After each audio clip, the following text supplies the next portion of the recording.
একদিন আমাকে মনে পড়বে, কিন্তু সাহস করে ফোন দিতে পারবে না। লজ্জায় নিজেকে সংবরণ করবে। আমাদের এত গল্প আর এত স্মৃতি জমেছে যে তুমি অন্য কারো মাঝে আমার ছায়া দেখবে, কিন্তু সেখানে আর আমাকে পাবা না। একটা আক্ষেপ জন্ম নিবে তোমার ভিতরে। রাত গভীর হলে আমার ফেসবুক ওয়াল ঘুরতে মন চাইবে তোমার। হয়তো সব বাধা ভেঙে মনের সাথে যুদ্ধ করে হলেও আমার প্রতিটি পোস্ট দেখবে, হাসবে, রাগ করবে, কিন্তু আমাকে সেই অনুভূতি বলতে পারবে না। এর চেয়ে আর বড় কষ্টের কি হতে পারে বলো? কোনো এক ভোরে কিংবা গভীর রাতে ঘুম ভেঙে ফোন চেক করে দেখবে আমার কোনো টেক্সট আছে কিনা। আমাকে না পেয়ে তোমার যেই দীর্ঘশ্বাস জন্মাবে তা তোমার প্রাপ্য ছিল। আমি তো কোনো অন্যায় করিনি।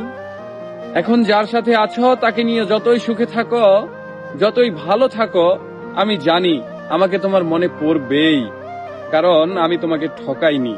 তার সাথে কাটানো প্রতিটি সুখময় মুহূর্তে আমি থাকবো তোমার মস্তিষ্কের একটা কোণে। এর চেয়ে বড় শান্তির আর কি হতে পারে বলো? আমাকে কষ্ট দেওয়ার প্রতিটি পাপ তোমাকে ঘিরে ধরবে। একদিন তুমি অসুখী হবে, একদিন তোমারও আমার জন্য কাঁদতে মন চাইবে, কিন্তু চোখের পানি আর আসবে না। এক শীতে সমুদ্রে স্নান করতে যাবে, সাথে প্রিয় মানুষটা থাকবে, অথচ সেখানে আমার থাকার কথা ছিল। এক জ্যোৎস্নার রাতে আকাশ দেখে তোমার চোখের কোণায় পানি জমবে।